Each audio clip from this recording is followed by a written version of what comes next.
Beleza, pessoal, vamos aqui para mais uma edição do Switch TV Show, programa diário sobre NBA aqui no YouTube. Quem fala com vocês é o Luiz Fernando, grande prazer ter a sua audiência por aqui. Estamos nessa quinta-feira, dia 15 de maio. Vamos aqui para a edição de número 194, é isso? 194 ou 195? 194, edição de número 194. Vamos aqui começar. Na edição de hoje, vamos falar um pouquinho sobre os dois jogos de ontem. Tivemos mais uma série chegando ao seu fim.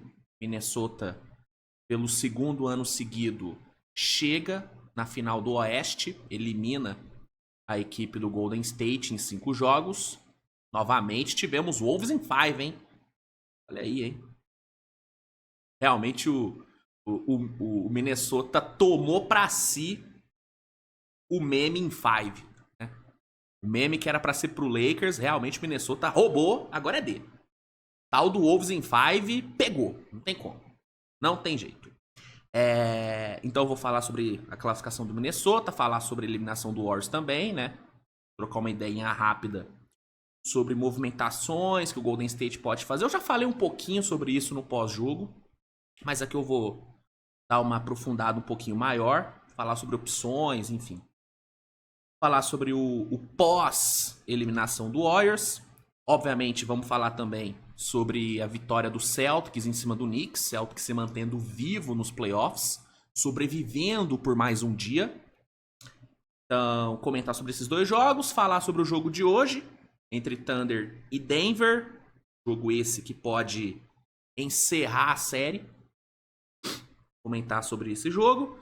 E falar um pouquinho de mercado. Né? Saiu aí algumas informações sobre o mercado, sobre algumas movimentações que podem acontecer. Então, hoje tem bastante coisa. Tem bastante coisa pra gente comentar.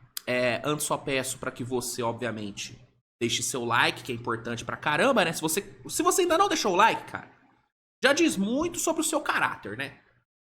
Já diz muito sobre o seu caráter. Já temos o quê?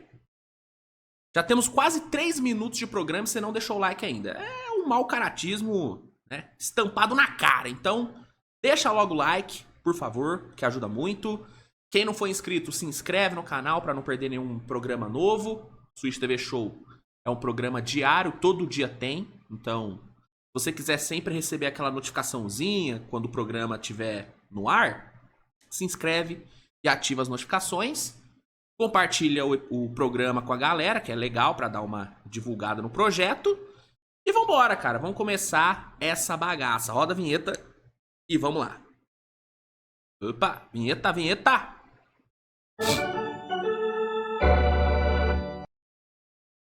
Muito bem. Vamos lá, pessoal. Vamos começar falando sobre os jogos de ontem. Como eu já falei, tivemos 2 jogos acontecendo. 2 jogos 5, né? Exatamente, 2 jogos 5. O primeiro foi o jogo 5 entre Celtics e Knicks. Um jogo que a expectativa era de ser talvez o jogo final da série. Até porque, com tudo que aconteceu com o Celtics, né? A derrota no jogo passado, a lesão do Jason Tatum, a expectativa era do Knicks se aproveitar disso e acabar com a brincadeira no TD Garden. Não aconteceu. Apesar do Knicks ter feito um bom primeiro tempo, no segundo tempo as coisas deram uma desandada pro Knickão. O Celtics voltou muito melhor do intervalo, especialmente na parte defensiva. Luke Cornet, né? Ontem o Cornet virou o Dikembe Mutombo, né? Veio para 7 tocos, uma coisa inacreditável o que fez o Luke Cornet. Inacreditável. Inclusive pegando aqui algumas marcas do Cornet. Vou pegar aqui rapidinho, ó. Aqui, ó. Ele se tornou o primeiro jogador desde o Mutombo, em 94, a conseguir 7 tocos num jogo eliminatório. Já começa aí. Absurdo. Clutch pra caramba o Cornet. E 5 dos 7 tocos que ele deu foram no terceiro quarto. No terceiro quarto, coisa que só aconteceu 3 vezes no século XXI nos playoffs. Então, assim, foi uma parada bizarra o que fez o Cornet no terceiro período. E a defesa em si do Celtics foi fenomenal, tanto que foi o quarto que decidiu o jogo. O Celtics meteu 32-17 no terceiro quarto, e ali foi onde realmente o jogo se resolveu. No quarto período, o Knicks até tentou ali alguma coisa, mas com o Brunson sendo ejetado com a sexta falta e tal, não adiantou de nada, né? E o Celtics também fez um ótimo quarto período. Então, foi uma baita vitória do Celtics por 127-102. Um jogo onde o Celtics mostrou muita garra, né? Muita garra. O Celtics jogou numa intensidade muito alta ontem e conseguiu aliar essa intensidade com qualidade, com consistência, com eficiência, né? O Celtics chutou muito bem em longa distância, rodou bem a bola, cuidou bem da bola, tanto que foram só 8 turnovers, né? Exatamente, só 8 turnovers em 27 assistências, uma proporção muito boa. E nos arremessos, 22 de 49 para 3 pontos. Richard e Derrick White passando, né, das 4 bolas de 3, foram 5 do Pritchard e 7 pro Derrick White, que jogou pra caralho, 7 bolas de 3, com 3 tocos, uma atuação absurda do Carequinha, 34 pontos no geral. Jaylen Brown assumiu a liderança do time, na ausência do Tatum, ele vestiu o uniforme de líder, vestiu o uniforme de franchise player e teve uma das suas melhores atuações da carreira em playoffs. Jogo de 26 pontos, 8 rebotes, 12 assistências, 9 de 17 nos arremessos, uma intensidade absurda na defesa, surreal que ele defendeu ontem. Surreal. Passou um pouquinho do ponto em algumas jogadas? Passou, né? Aquela afofada que ele deu no pequeno Hart, digamos assim, passou do ponto. Deu pra ver que ele foi na maldade ali, ele deu uma bela de uma afofada. Então, assim, ele deu uma passada do ponto, mas, assim, foi um jogo defensivo muito bom do Jaylen Brown, apesar desse lance aí meio controverso, digamos assim. Inclusive o Josh Hart ontem sofreu, hein? Pô, quase perdeu um olho. Teve o seu garotinho sendo agredido de uma forma meio brusca. Então ontem o Josh Hart sofreu. Jogou muito, inclusive, tá? Apesar de tudo, Josh Hart foi o melhor jogador do Knicks ontem, né? 24 pontos, 5 bolas de 3. Né? Muito das reações que o Knicks teve no jogo foi por conta do Josh Hart. Aquele momento ali no segundo quarto, se não me engano, onde o Knicks abriu uma vantagem, foi muito por conta do Hart. Então, ele jogou muito bem, mas o restante do Knicks ontem não foi tão bem, né? O próprio Brunson não foi tão brilhante como em outros jogos, e teve a questão dele ter sido ejetado. O Karl Anthony Towns ontem não foi legal. OG e Mikal também não tiveram um grande impacto. O McBride foi bem. Mas o resto do banco do Knicks não contribuiu tanto. E aí, a derrota veio. O Knicks ainda tá na vantagem, né? 3-2. Tem a vantagem de jogar em casa o próximo jogo. Então, pode ser que o Knicks feche no Madison Square Garden em 6. Mas, igual diz o maestro, né? O maestro Júnior já falou. Quando você enfiar a faca, você roda, para não deixar sobreviver o adversário. Porque se ele sobreviver, ele vai te matar. Tem que girar a faca. Ontem o Knicks tinha a chance de girar a faca, não girou. Ainda vejo o Knicks como favorito? Vejo. Ainda vejo. Meu palpite é que a série termina agora no Madison Square Garden. Mas eu já não duvido mais do Celtics forçar um jogo 7. Não duvido. Não duvido. Se o Celtics jogar do jeito que jogou ontem, especialmente no segundo tempo, cara, consegue o jogo 7. E aí, velho, um jogo 7 no TD Garden, o bagulho fica louco. Então, o Knicks desperdiçou uma chance boa de girar a faca e tem que ganhar no jogo 6 agora, mano. Tem que ganhar, porque se vai pro jogo 7, eu vejo o Celtics conseguindo ganhar. Eu vejo, cara. Repito, ainda acho o Knicks favorito. Tá? Ainda acho o Knicks favorito. Mas vai ter que jogar mais. Vai ter que jogar bem mais, né? Bem mais. Então esse foi o primeiro jogo. O segundo e último jogo da noite, foi o jogo 5 entre Minnesota e Golden State. O Golden State que tava na mesma situação, né? Do Celtics, né? A um jogo da eliminação. Sem o seu principal jogador também. Só que tinha o agravante de estar jogando fora de casa.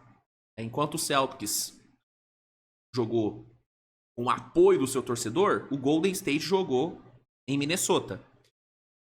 E aí o jogo aconteceu. O Golden State... Cara, não foi um jogo horrível do Golden State. Não foi. Mas foi um jogo que deixou a desejar em vários pontos, né? Deixou a desejar na parte defensiva, deixou a desejar na questão, né? Jimmy Butler de novo, mais um jogo abaixo do Jimmy Butler. E em compensação, do outro lado, teve o Minnesota entregando um basquete absurdamente sólido do começo ao fim. O único momento de oscilação do Minnesota no jogo foi ali no quarto período, onde o time deu uma relaxada, até porque a vantagem era muito boa. E aí, nesse momento de relaxamento, o Golden State conseguiu dar uma encostadinha, né? Colocou aquela run de 8-0 e tal. Mas tirando esse breve momento no quarto período, cara, o restante do jogo foi muito bem controlado por parte de Minnesota. A defesa fazendo um trabalho muito bom. Gobert fazendo um trabalho excelente junto ali do McDaniels. Julius Randle, mais uma atuação enorme do Randle. Mais um jogaço dele. Ele que, pra mim, é o melhor jogador do Minnesota nos playoffs, tá? Eu acho que a disputa com o Anthony Edwards é muito boa, tá? Quem chegar aqui e falar que o Anthony Edwards é o melhor jogador do Minnesota no playoff, eu não vou achar absurdo. É uma opinião válida. Agora, eu, sinceramente, coloco o Julius Randle na frente dele, tá? Cara, o que ele fez contra o Lakers e o que ele fez nessa série... Mano, é bizarro que o Julius Randle tá jogando, gente. Deixa eu até ver se eu consigo puxar aqui os números. Aqui, ó. Na série contra o Lakers, tá? 22 pontos, 5 rebotes, 4 assistências com 39% de aproveitamento para 3. Contra o Golden State, 24 pontos, 6 rebotes, 8 assistências e 48% nos arremessos. É assustador que ele tá jogando, cara. E uma coisa que a gente tá vendo no Julius Randle, e que a gente nunca viu na carreira dele, mano, é a questão dele manter uma consistência absurda. Absurdamente consistente, mano. E decisivo, e matando bola difícil. Ele tá conseguindo mostrar a sua melhor versão todas as noites. Coisa que no Knicks não acontecia. No Knicks a gente viu a melhor versão do Randle em alguns momentos, só que no playoff nunca apareceu essa melhor versão dele. No Minnesota tá aparecendo todo jogo. E num grau de dificuldade grande. Enfrentando 2 times bons. Enfrentando o Lakers e enfrentando o Lakers com o mando de quadra, né? E enfrentando o Golden State. Que beleza, mesmo sem o Curry, cara, ainda era uma defesa muito forte. Ainda era um time perigoso. E ele executou de forma perfeita, cara. Então, pra mim, o Randle é o melhor jogador do Minnesota nos playoffs. E é, pra mim, um dos tops da pós-temporada em si. Eu acho que o Julius Randle pega top 5 de melhores jogadores desse playoff. Eu até falei um pouquinho sobre isso ontem, né? Sobre quem são os melhores jogadores do playoff. E pra mim, o Julius Randle tá na brincadeira. Ele, Halliburton, Jalen Brunson, eles estão na disputa. eles estão na disputa de melhor jogador do playoff. É realmente muito absurdo a pós-temporada dele. E né? É aquilo, né? Joga uma pressão pra cima da diretoria, porque o Julius Randle, ele não tem contrato garantido pra próxima temporada, né? O Julius Randle, ele tem uma player option. Deixa eu só ver de quanto que é a player option dele. Ele tem uma player option de 30,9 milhões de dólares.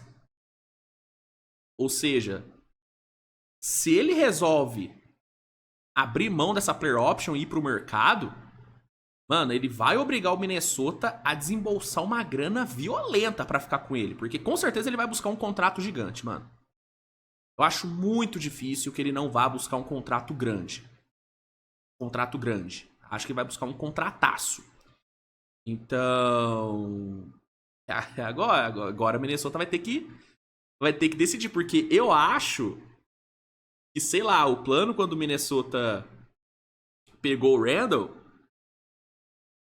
na troca do Towns, eu acho que o plano inicial era, mano, vamos ver o que vira, vamos ver se ele consegue jogar bem. E se por acaso ele não jogar bem, a gente deixa ele pro mercado e economiza uma grana aí, né? Ou tenta trocar ele se ele ativar a player option. Eu acho que esse era o plano inicial de Minnesota. Só que com o que ele tá jogando nessa pós-temporada, é impossível o Minnesota não renovar com ele, mano. É impossível. E ele vai ter um poder de barganha grande, porque ele tem a player option e ele tá jogando pra caralho. E quando você tá jogando pra caralho, o seu poder na negociação aumenta muito, né? Então, ele vai jogar uma pressão em cima do Minnesota na off-season que vai ser muito grande. E Minnesota vai ter outras decisões pra tomar, né? Tem a renovação do Naz Reid, que pode ou não ser feita. Sinceramente, eu acho que com o Julius Randle tendo aí a perspectiva de conseguir um contrato grande, eu acho que o Minnesota não vai conseguir renovar com o Naz Reid. Porque o Naz Reid vai pedir, mano, uns 100, 120 aí. Eu acho que ele vai pedir um contrato gordo, o Naz Reid. Ele vai querer um contrato gordo. E aí eu acho que pra pagar o Randle, talvez eles abdiquem de pagar o Naz Reid. Mas isso é papo pra off-season, isso é uma dor de cabeça pra depois. O foco agora é playoff e o Minnesota segue vivo, segue com chance, vai pra sua segunda final de conferência seguida, coisa que nunca aconteceu na história da franquia, e pra 2 finais do Oeste de forma consecutiva. E eles estão com chance, cara. Pra mim, Minnesota tem chance. Minnesota pode sim sonhar com título. Claro, vencer Thunder e Denver não vai ser fácil. Dependendo de quem for o adversário. Não duvido do Minnesota cair, por exemplo.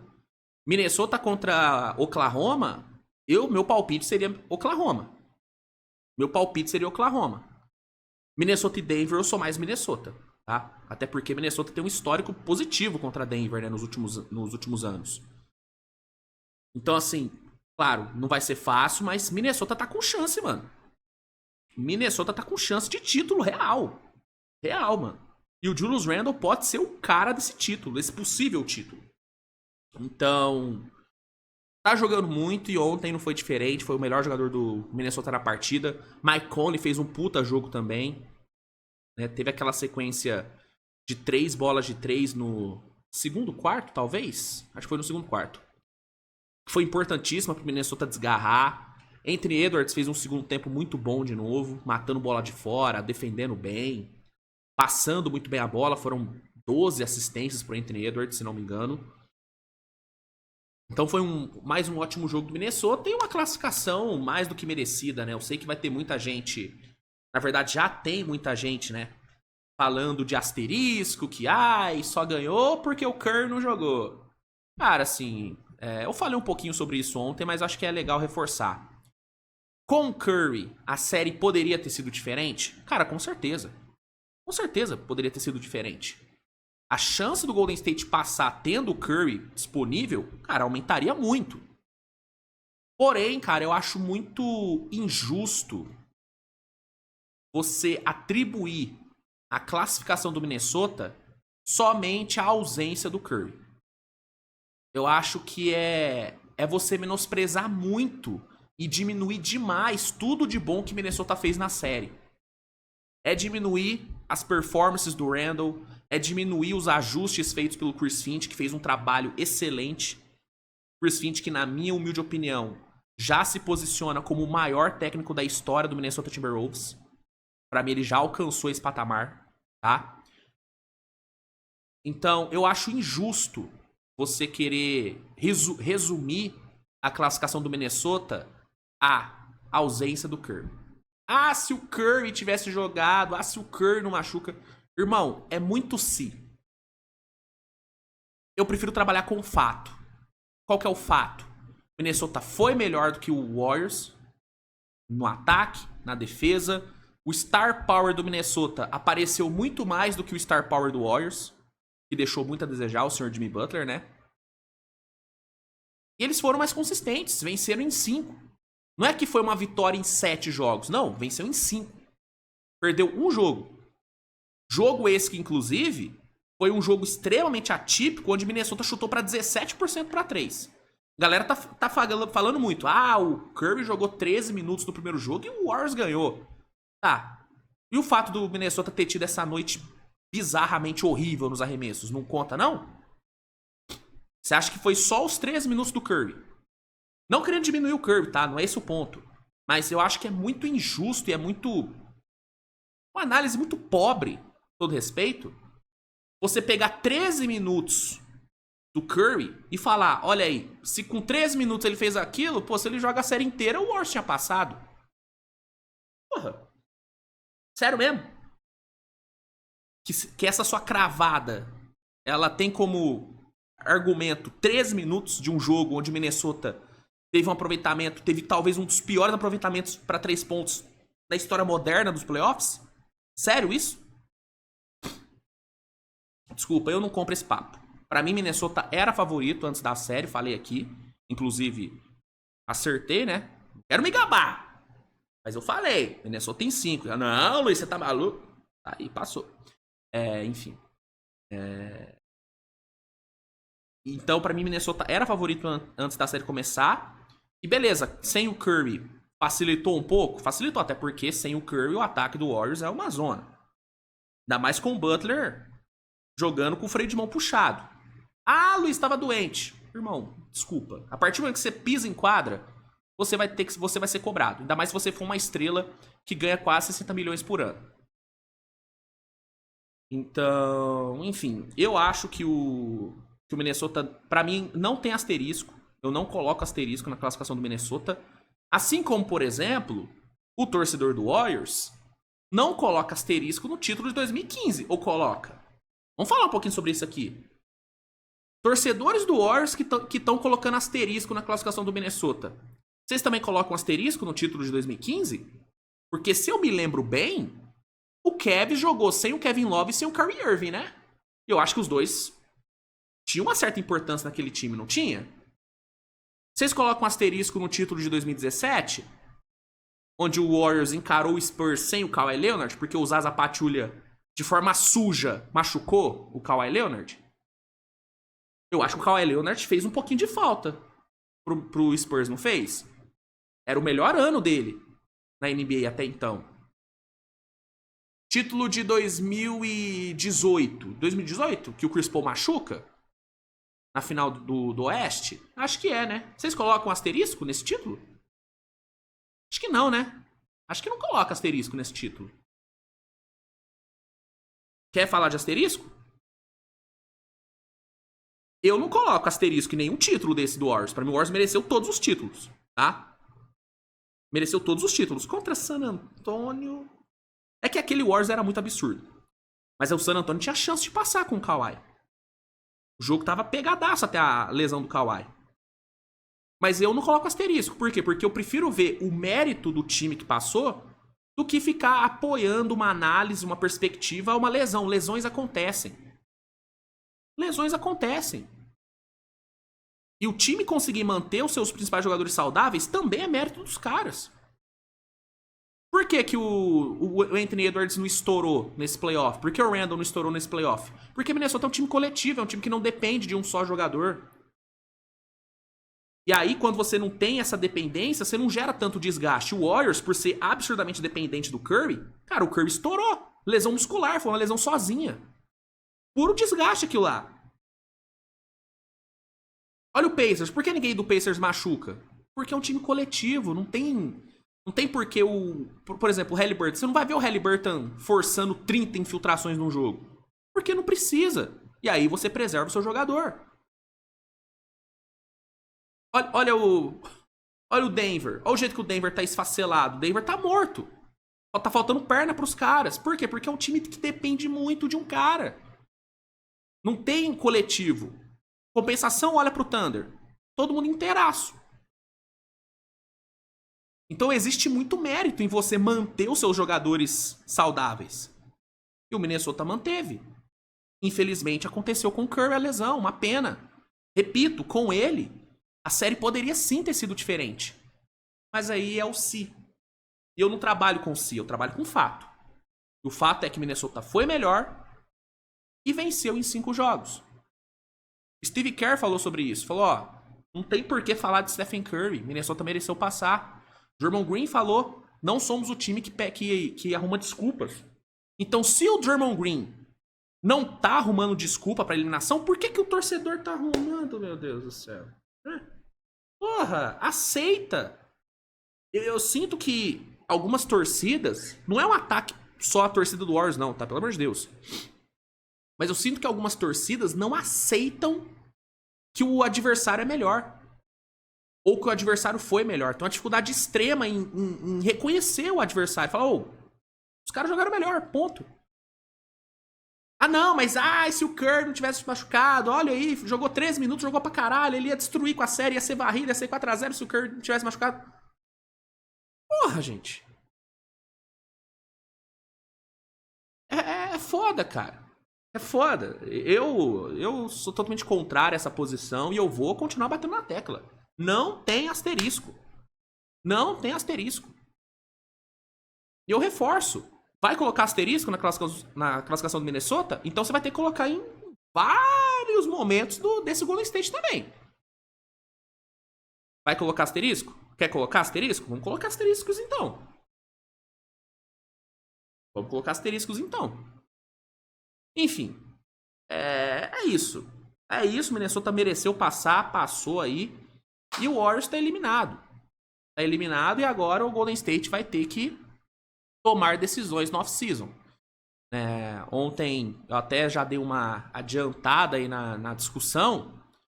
Mas, ó, pegando aqui, ó, Golden State terá para a próxima temporada só 9 jogadores com contratos garantidos, né? Que é Curry, Butler, Green, Hield, Moody, Podziemski, Jackson Davis, Guy e Quinton Post.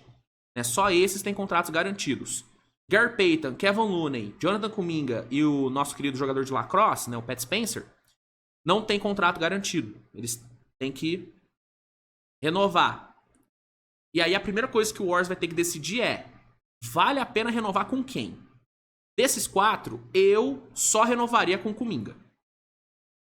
Eu não renovaria com o Kuminga pra ficar com ele. Eu renovaria com o Kuminga pra trocar ele, tá? Eu acho que uma sign and trade é o que mais faz sentido para a situação atual do Kuminga, onde ele se valorizou no playoff e onde claramente foi algo que, assim, foi contra a vontade do Kerr. Se dependesse só do Kerr, ele não teria colocado o Kuminga para jogar, porque o Kerr, ele tem alguma coisa que ele não gosta do Kuminga. Não sei porquê, ele não gosta. Dá pra ver que ele não gosta. Mas ele teve que botar para jogar e o Kuminga jogou bem. Ontem, de novo, foi o melhor jogador do Warriors, né?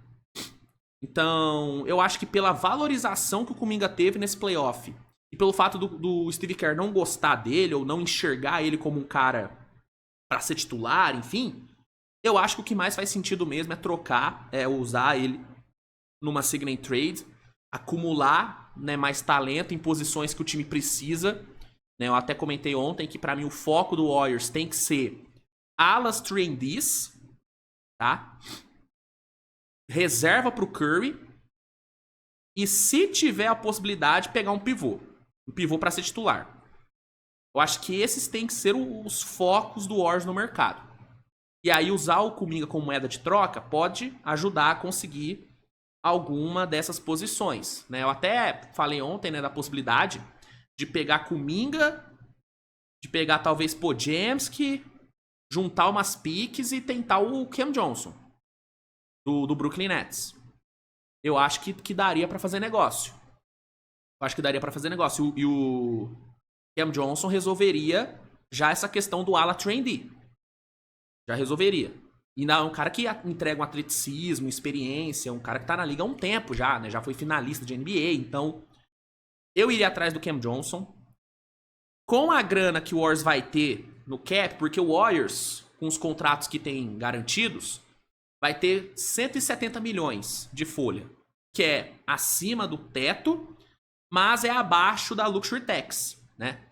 Ou seja, então o Warriors vai ter ali uma mid-level exception que vai dar para ser usada para contratar alguém não pica, mas alguém bom. E aí, quando você olha pro mercado de PGs na free agency, você tem nomes que dá para pegar com uma mid-level, tipo um Ty Jones da vida, dá para pegar um Trey Jones, né? Dá para pegar um Dante Exum. Cara, na boa, o Dante Exum seria um baita reserva pro Curry. Seria uma excelente reserva. Uma excelente reserva mesmo. Então, eu iria atrás de um desses nomes. E aí, se pegar um Moses Moody, um Jackson Davis, talvez, dá pra tentar ir atrás de um pivô aí que esteja disponível pra troca. Algum pivô bom, assim. Não precisa ser um pivô pica, um pivô bom, né? Pensando aqui em opções. Cara, sei lá. Eu sempre acabo caindo nos mesmos nomes, né, de pivô, mas... Por exemplo, uma sign trade pelo Brook Lopes. Né? Acho que assinar com o Brook Lopes via free agents, eu acho que não vai dar. Né? Nesse meu plano, o dinheiro da mid-level seria gasto em um desses 3 PGs. Ou pelo menos uma parte desse dinheiro. Mas tentar uma sign trade com o Brook Lopes, não sei se não seria interessante, se não seria, né, legal. Sei lá, uma troca por um... Tem que ver a questão de salário, mas uma troca por um DeAndre Ayton. Cara, DeAndre Ayton nesse time do Warriors eu acho que seria muito bom. Né? O Moody tem o quê? Acho que tem uns 11 milhões de salário. Acho que dá pra tentar um DeAndre Ayton. Pensando aqui. Tem o Darren Sharp, né, do Brooklyn, que vai estar no mercado também. Acho que ele dá pra pegar ele baratinho. É um cara interessante, eu não acho ele ruim, não. Não acho ele ruim, não.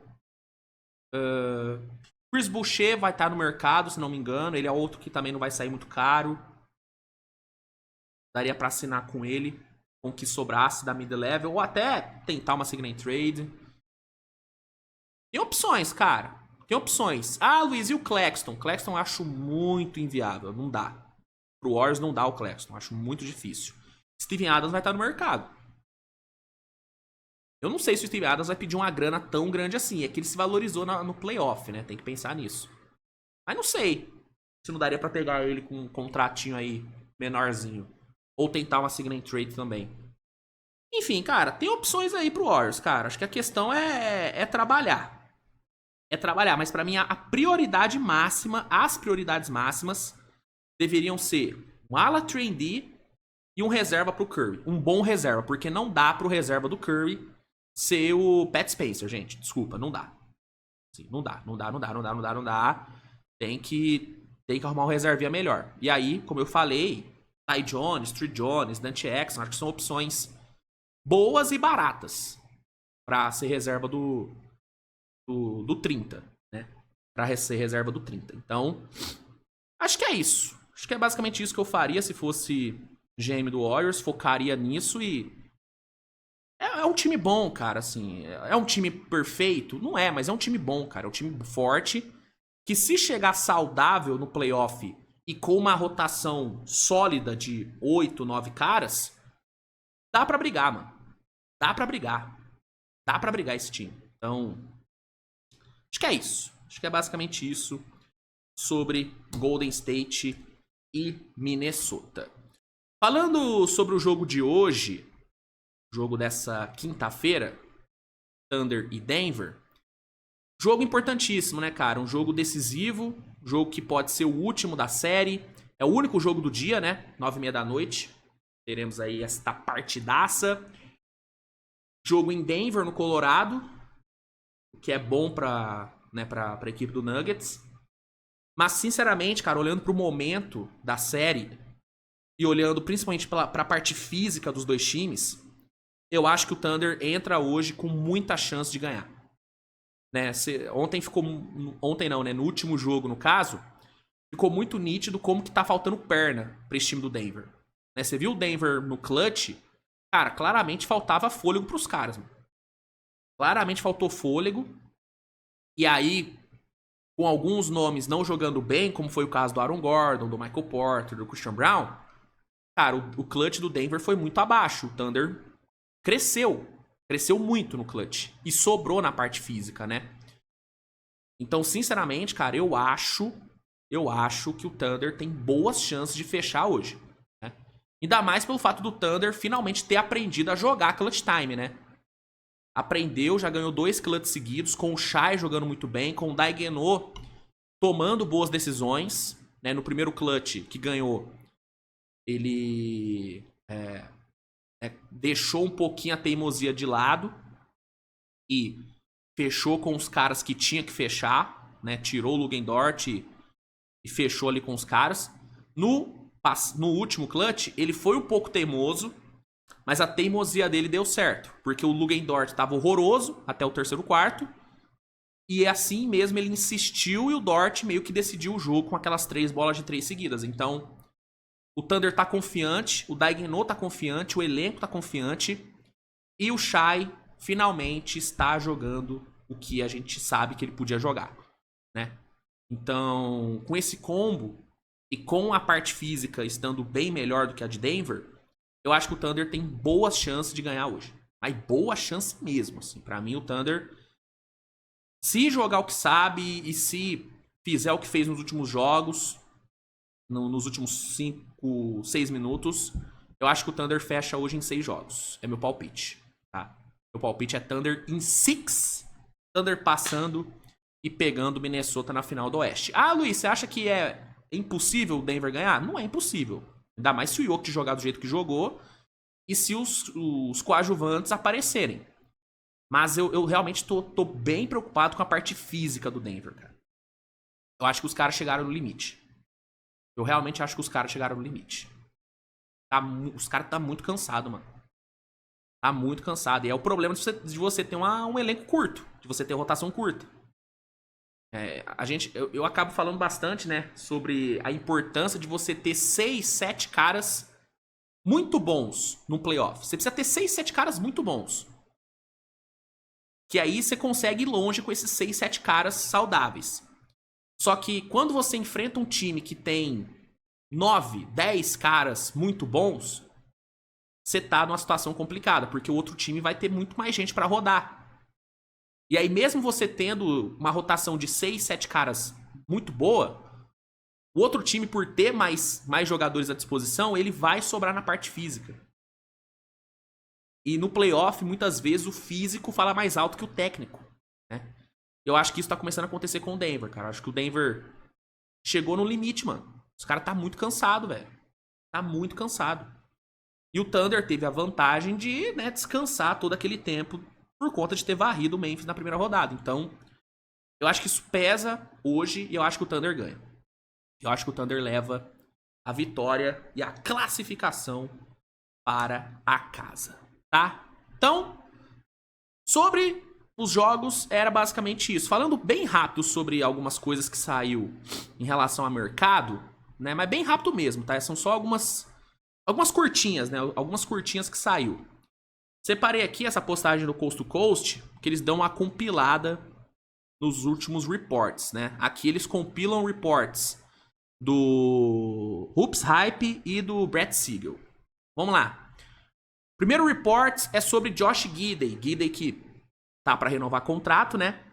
É falado que após uma segunda metade de temporada forte, Josh Giddey está esperando ofertas similares a Jalen Suggs na sua mesa, 150 milhões de dólares por 5 anos de contrato. Eu já falei aqui, né, quando o Bulls foi eliminado, que a tendência era o Giddey ganhar uma grana grande, uma grana alta. E eu acho que isso vai acontecer, né? O Giddey deixou muito claro que ele tem condições de ser um dos pilares desse Bulls, talvez até o pilar desse Bulls pro futuro.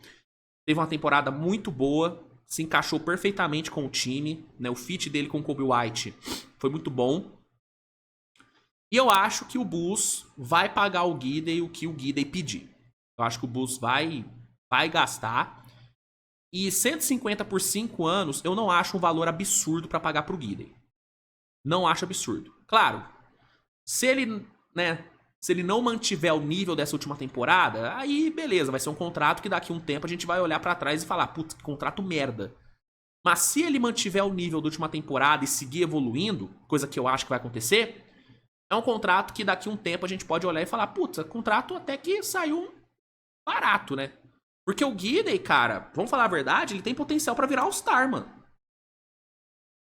Ele tem potencial pra virar All-Star. E 150 milhões por 5 anos de um potencial All-Star, cara, não é um absurdo, ainda mais com a NBA atual, com o salary cap crescendo, né, aumentando do jeito que tá.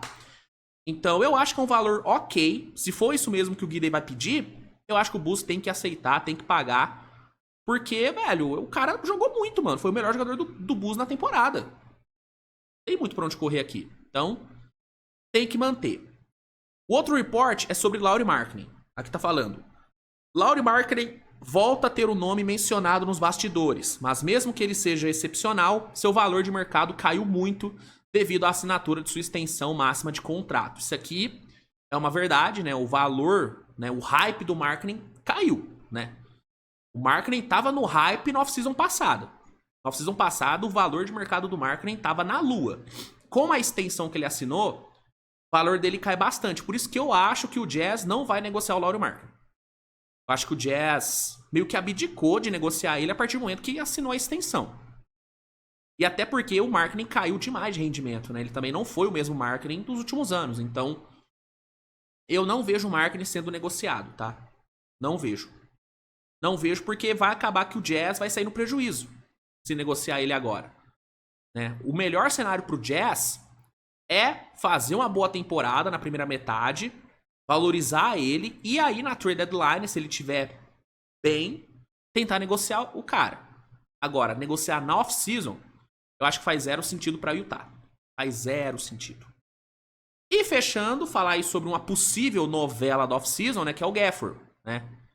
Daniel Gafford pode ser trocado, aqui tá falando aqui no post do Coast to Coast, né? Daniel Gafford pode ser trocado e times já estão de olho na possibilidade. O pivô do Mavs quer ser pago como um titular, mas o Mavericks já tem AD em contrato máximo e se prepara para a renovação máxima do calouro Dereck Lively.